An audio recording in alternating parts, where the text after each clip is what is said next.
Manna moments. I looked up the meaning of the word manna. It means, what is this? I'd like to share a moment in time that Lynn and I experienced a number of years ago now. We were at the Lake District at the Keswick Convention, and it was lovely to get a break. I think we'd driven up for the day just to get away and to get a bit of ministry, and we enjoyed that day out, and it was definitely needed at the time. We were going through a few difficulties. The church itself was in great blessing. People were getting saved. On-church families were coming in, joining us with children. Ordinary folk from the local council estate were just gathering in, showing up on a Sunday for church, and the church was growing quite quickly.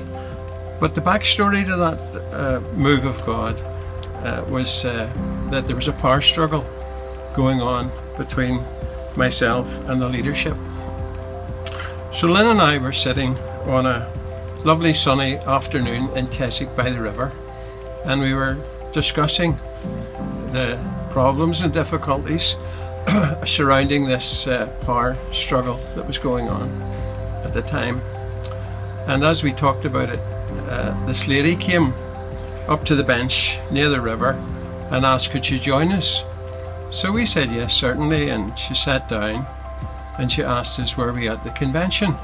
And we said yes, we'd come up for the day, we were at the convention. And then she asked us, were we Christians? And we said yes, we're both Christians.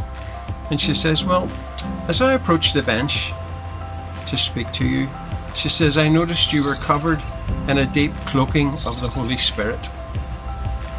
And so I said to her, are you at the convention?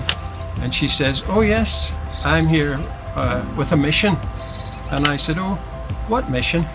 And she said, oh, ministry to the elderly. And with that she stood up and off she trotted. And Lynn and I looked at each other. But you know, there seemed to be a moment there that God ministered to us. And little did I know that in about 3 months' time I would be walking away from a church after 12 years of ministry in that church.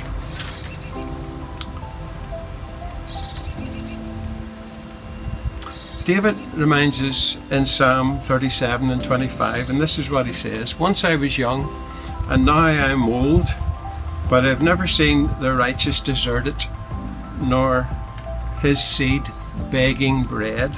And I have to say that over the years, Lynn and I could both testify to the fact of God's provision, sometimes in a miraculous way, how God met our need coming away from that situation and coming back to Ireland again with very little, no house, no job, no money, and a car and HP.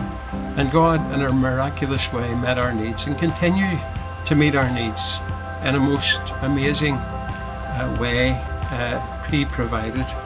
And I could spend hours going through those incidents that God met our need.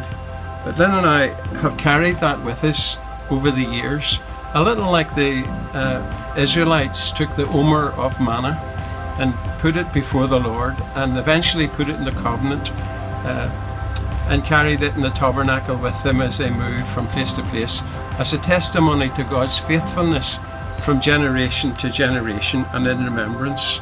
And Lynn and I have carried that same experience. That moment in time, somehow or other, it has stayed with us, and it ministered to us and continues to minister to us. And remember this in Hebrews 13 and verse 2. Be not forgetful to entertain strangers, for thereby some have entertained angels unawares. Well, that lady, that day, in that moment, was God's angel to us.